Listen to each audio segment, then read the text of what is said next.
In 2016, the Nobel Prize in Physiology or Medicine was awarded to a Japanese cell biologist named Yoshinori Ohsumi for a discovery that he had spent decades making in near obscurity.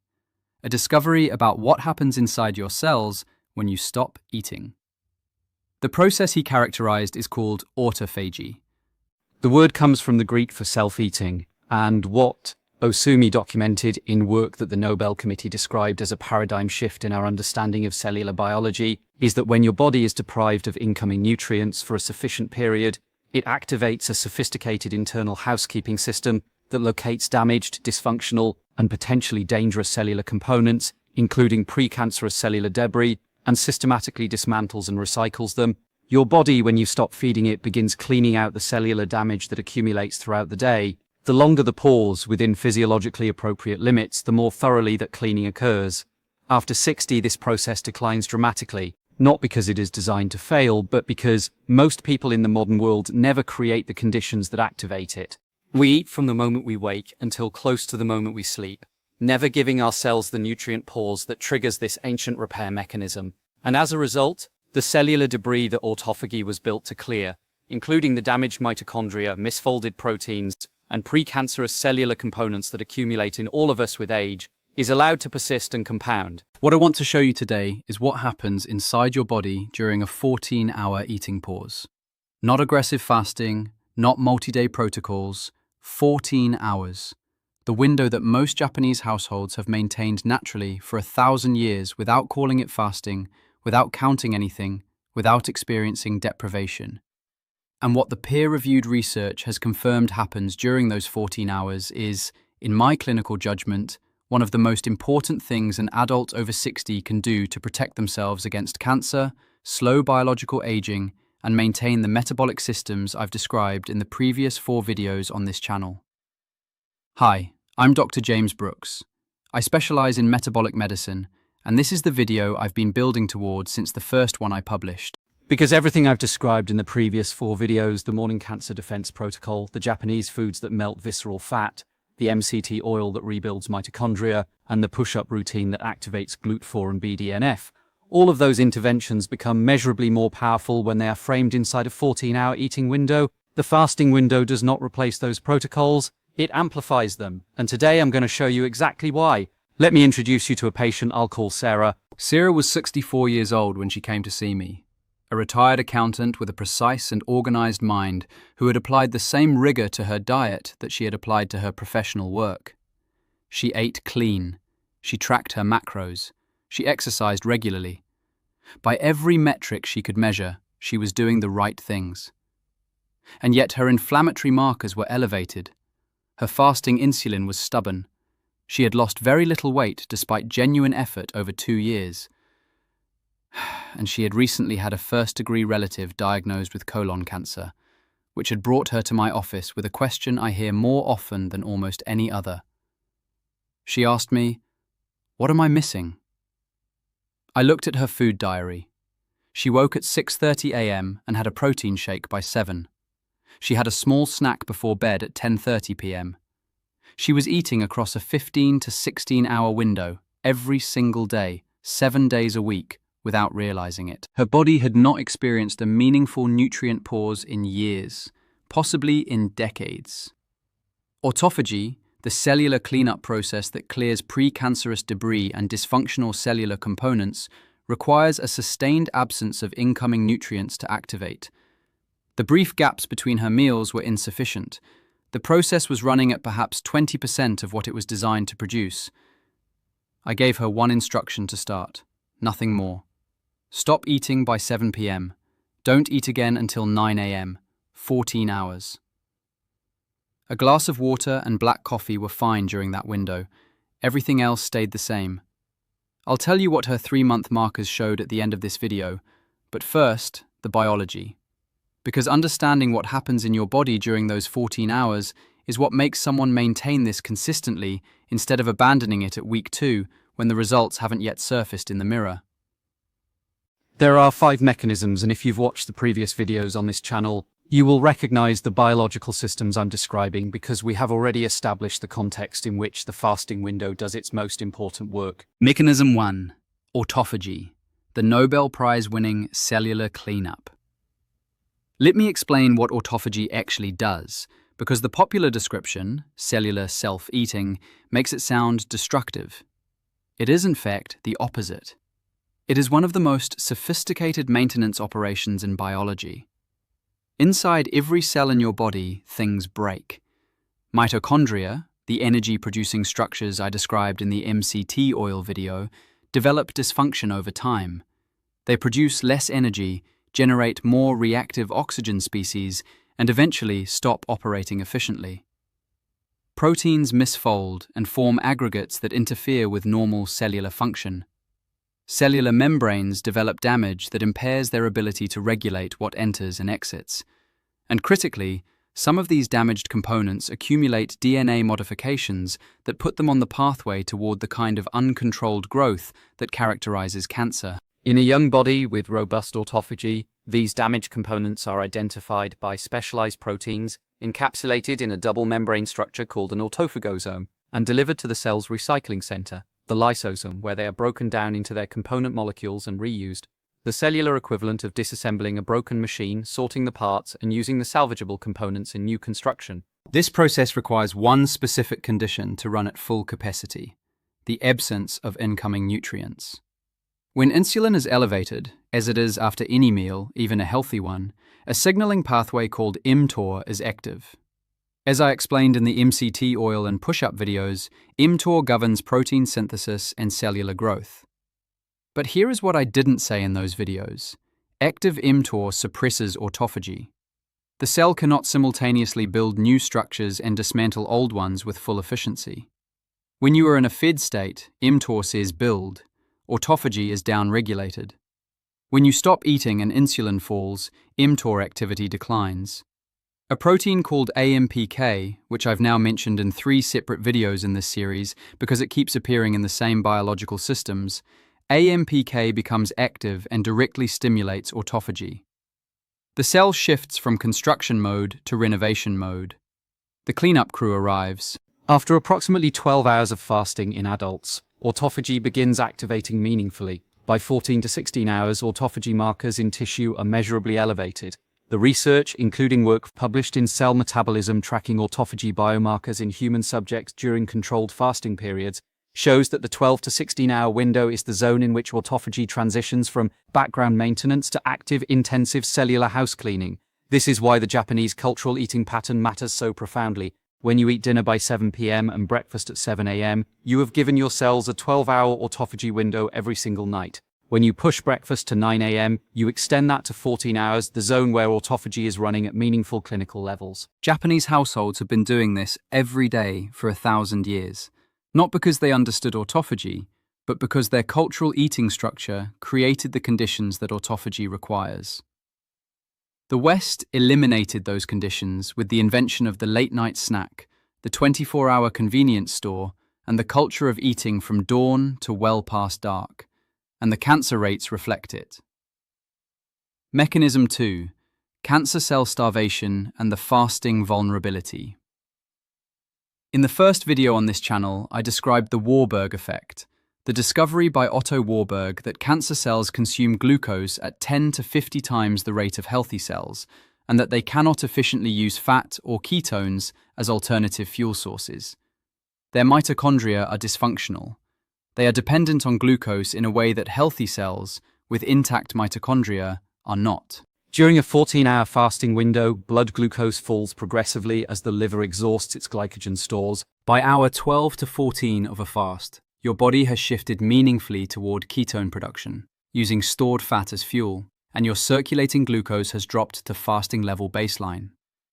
Healthy cells adapt readily to this shift. They have functional mitochondria.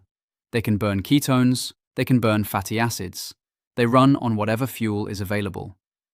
The fast is not a threat to them. Cancer cells cannot make this adaptation. Their dysfunctional mitochondria cannot efficiently process ketones or fatty acids. When glucose falls, their primary fuel source is diminished. They experience what researchers call metabolic stress, a state in which their growth is impaired and their vulnerability to immune elimination is increased. This is the biological basis of what researchers including Walter Longo at the USC Longevity Institute have described as the differential stress resistance hypothesis. Fasting creates conditions that stress cancer cells while simultaneously strengthening healthy cells. The healthy cells responding to the nutrient-poor environment activate stress resistance pathways, including autophagy, that make them more resilient. Cancer cells, unable to activate these same pathways effectively, are left relatively more vulnerable. A clinical study published in Science Translational Medicine by Longo and colleagues found that fasting for 72 hours before chemotherapy, a duration far beyond what I'm describing for daily health maintenance, significantly reduced the side effects of chemotherapy while simultaneously sensitizing cancer cells to the treatment.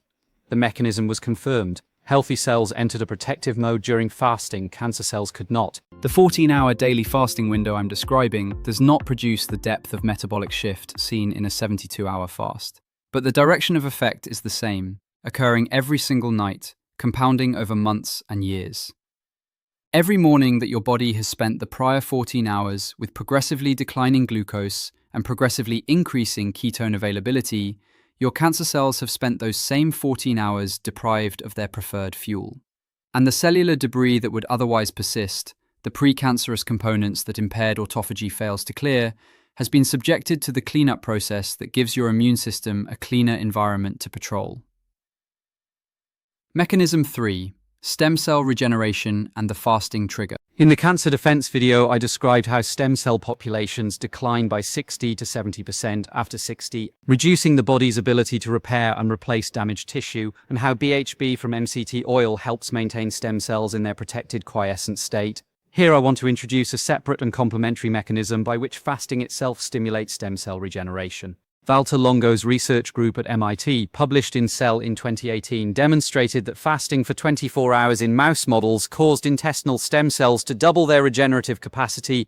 The mechanism fasting activated fatty acid oxidation in stem cells, which shifted their metabolic profile in a way that enhanced their ability to self-renew and generate new tissue. Remarkably, simply providing the metabolic byproducts of fatty acid oxidation to non-fasting stem cells produce similar effects, confirming that the metabolic shift, not just the absence of food, was the operative signal. Subsequent research on the fasting mimicking diet, a dietary protocol developed by Longo that produces the metabolic effects of fasting without complete food abstinence, demonstrated measurable increases in circulating stem cell markers in human participants after 5-day FMD cycles.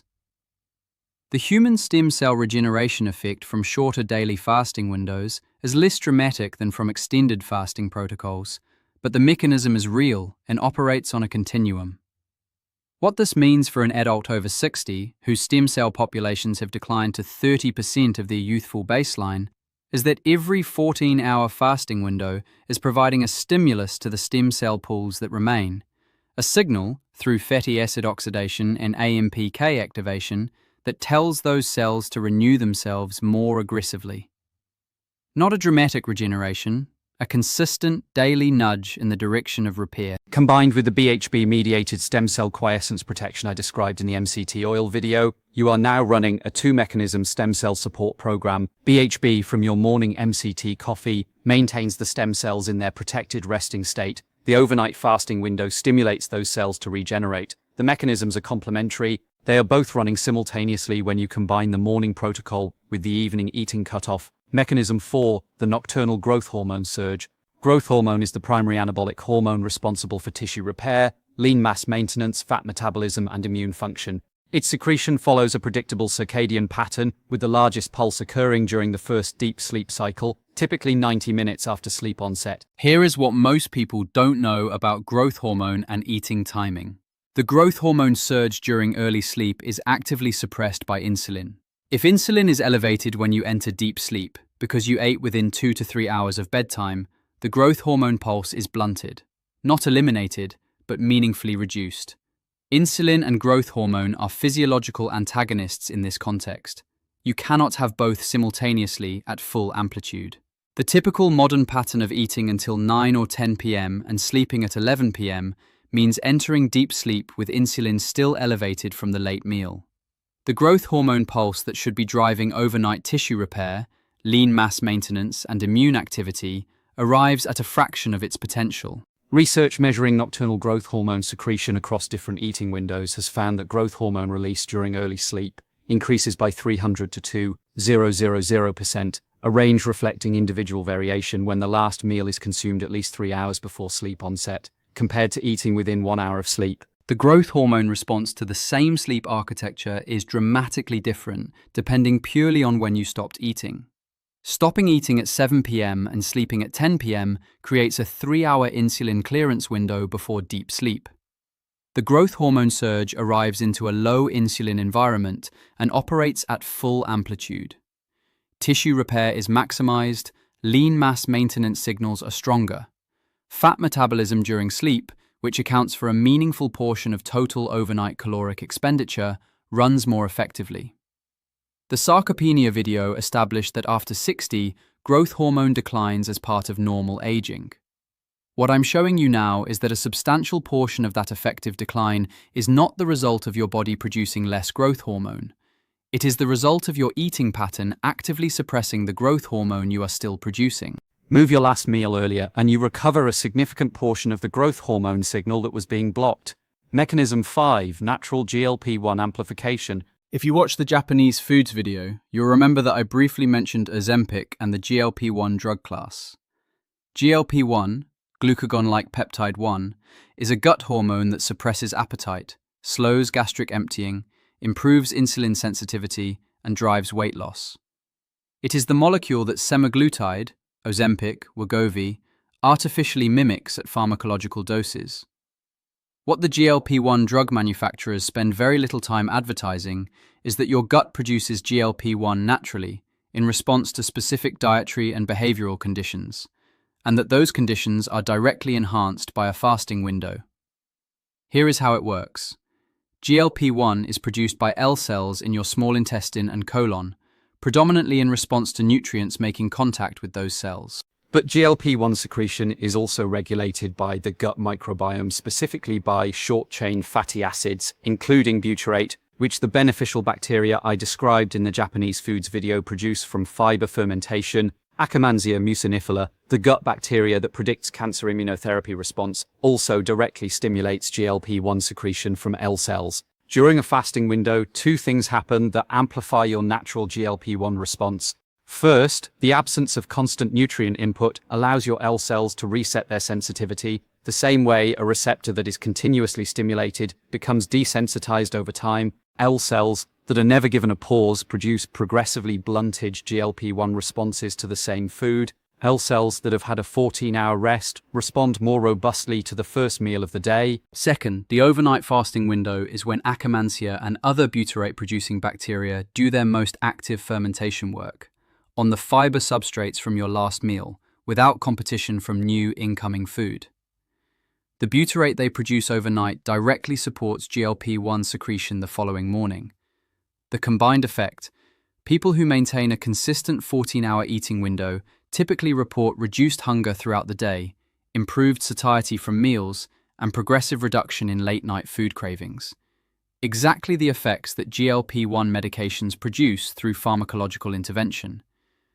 Not at the same magnitude as a weekly injection, but through a mechanism your body was designed to use, without side effects, without cost, and with compounding improvement over time as the gut microbiome rebuilds. Now, I want to connect this explicitly to what we've established in the previous 4 videos, because I think seeing this as a complete integrated system rather than a series of isolated interventions changes how you approach all of it. In video 1, the morning cancer defense protocol, I described how the cortisol awakening response primes natural killer cells for peak surveillance in the first 2 hours after waking, that NK cell activation is amplified when the cells arrive at the morning window in a post-fasting ketone-elevated state rather than in a post-late dinner insulin-elevated state.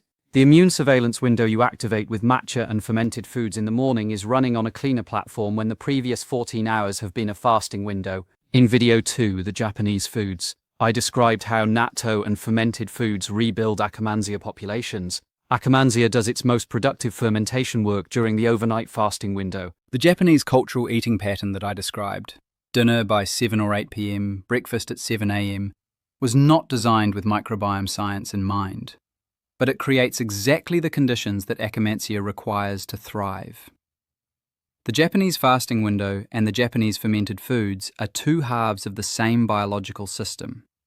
In video 3, the MCT oil protocol, I described how BHB activates stem cell quiescence and mitochondrial biogenesis. BHB levels are highest during a fasting period. If you consume your MCT coffee at 9 a.m. after a 14-hour fast, your body is already producing mild endogenous ketones from the overnight fast, and the MCT oil adds exogenous ketone production on top of a system that is already primed. The BHB exposure your stem cells receive is higher, and the mitochondrial biogenesis signal is stronger than if you break your fast immediately upon waking. In video 4, the push-up protocol, I described how GLUT4 activation by exercise clears glucose from the bloodstream independent of insulin. 25 push-ups done at 9 a.m. after a 14-hour fast finds your glucose at baseline fasting levels, your insulin at its lowest point of the day, and your GLUT4 transporters maximally sensitive. The metabolic context created by the fasting window makes every mechanism of the push-up protocol more effective. The 14-hour eating window is not a fifth intervention. It is the frame that makes the other 4 interventions more powerful. Now, the protocol. How to implement this starting tonight without disruption, deprivation, or misery. The first and most important principle is that you do not begin at 16 hours. Many people attempt intermittent fasting by jumping directly to a 16-8 protocol. 16 hours fasting, 8 hours eating, on day 1, and experience hunger, irritability, and cognitive fog that they attribute to the fasting being wrong for them. The hunger and irritability are real, but they are not signals that fasting is harmful. They are signals that your body's hunger hormone, ghrelin, has been conditioned to expect food at a specific time and is producing a protest response when that expectation is not met. This response diminishes within 5 to 7 days of consistent practice as ghrelin recalibrates. But if you attempt 16 hours on day 1 and feel miserable, you will stop. And stopping accomplishes nothing. Begin with 12-12. Stop eating by 8 p.m. Have your first food at 8 a.m. 12 hours. This is almost certainly already close to your current pattern. If you sleep 7 to 8 hours per night, it is not difficult. Maintain this for 2 weeks, then move to 14-10. Stop eating by 7 p.m. Have your first food at 9 a.m. 14 hours. This is the window where autophagy begins running at meaningful levels, where growth hormone suppression by insulin is eliminated for the overnight sleep, where GLP-1 sensitivity begins to recover.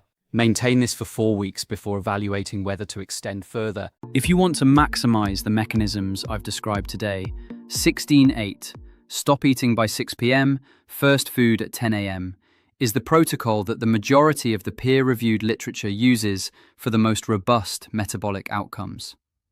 But 14-10 produces the majority of the benefit and is sustainable for most people without significant lifestyle adjustment. What you can consume during the fasting window: water, black coffee, plain tea, including matcha prepared without additions. These do not meaningfully raise insulin and do not interrupt autophagy or the other fasting mechanisms. A splash of lemon in water is fine. Anything containing calories, including milk, cream, sweeteners, or supplements with caloric content, breaks the fast in a metabolic sense. The one exception worth noting: black coffee and matcha during the fasting window taken without caloric additions do not suppress autophagy and have been shown in some research to mildly enhance it through AMPK activation. Your morning matcha is compatible with your fasting window. This is one reason combining video 1's morning protocol with the fasting window is not only feasible but potentially synergistic. Now, who should not fast without physician supervision? This section is not boilerplate, it is clinically important. If you have type 1 diabetes, fasting without careful glucose monitoring and insulin adjustment creates a risk of hypoglycemia. Do not implement any fasting protocol without explicit guidance from your endocrinologist. If you have a history of disordered eating, anorexia, bulimia, or restrictive eating patterns, intermittent fasting, for some individuals with this history, can activate patterns that are not healthy for them. Consult with a healthcare provider familiar with your history before implementing any time-restricted eating. If you are underweight or have experienced significant unintentional weight loss recently, fasting is not appropriate until the underlying cause of weight loss is identified and addressed. If you are pregnant or breastfeeding, Do not restrict your eating window without medical supervision. Your nutritional requirements during these periods are not compatible with significant caloric restriction. If you are taking medications that require food for absorption or that affect blood sugar, speak with your physician. Metformin, for example, is typically taken with meals. Several blood pressure medications require food for proper absorption. Adjusting your eating window may require adjusting your medication timing. For the majority of adults over 60, without these specific conditions, a 14-hour eating window is physiologically appropriate and has a strong safety profile in the literature. Let me walk you through what to expect over the first 90 days. In the first 2 weeks on 12-12, you will experience very little in the way of subjective change. You may notice slightly better morning energy if you were previously eating late and sleeping with elevated insulin. Your morning hunger may shift slightly earlier as your ghrelin pattern adjusts to the new eating window. The metabolic changes at this stage are subcellular. Autophagy is receiving a slightly longer activation window each night than it had before, but they are not yet producing visible or measurable outcomes at the surface level. In weeks 3 through 6 on 14-10, the metabolic adaptations begin compounding. People typically report clearer cognitive function in the morning, which I attribute to 2 factors: the growth hormone surge that has been allowed to operate without insulin suppression during the deeper overnight fast, and the progressive decline in the mild neuroinflammation that comes with chronic elevated fasting insulin. Waist circumference typically begins declining in this phase, particularly if you're also implementing the Japanese foods and MCT protocols, as the 14-hour window enhances fat oxidation during the overnight fast, and the caloric compression of the eating window tends to moderately reduce total intake without deliberate restriction. By months 2 and 3, autophagy is now running at meaningful clinical levels every night. Inflammatory markers, if you're tracking them, typically begin declining. Fasting insulin tends to fall as insulin sensitivity improves from the combined effect of the fasting window, the GLUT4 activation from the push-up routine, and the gut microbiome improvements from fermented foods. Akkermansia populations, well nourished by the fermented foods and fiber from the Japanese diet, and given the overnight fasting window to do their most productive work, are growing to levels that support robust GLP-1 secretion and active cancer immune surveillance. This is the point, around week 10 to 12, when most of my patients who have implemented the complete protocol say something I have now heard enough times to recognize as a reliable clinical marker. They say, "I don't know exactly what changed, but something is different." They sleep better, they recover faster, they are less reactive to stress, they have energy that extends through the afternoon without the crash they had accepted as permanent. That is not one thing working. That is 5 biological systems: autophagy, cancer cell starvation, stem cell renewal, growth hormone restoration, and GLP-1 amplification, all running simultaneously, all supported by the dietary and exercise foundations we built in videos 1 through 4. Let me tell you what happened to Sarah. At 3 months, her inflammatory markers had normalized, dropping from the elevated range back into reference range. Her fasting insulin had declined by nearly half, from 14 to 7.6 microunits per milliliter. Her waist circumference had decreased by 2.5 inches. She had not changed what she ate. She had changed when she stopped eating. Her family history of colon cancer had not changed. The genetic risk remained.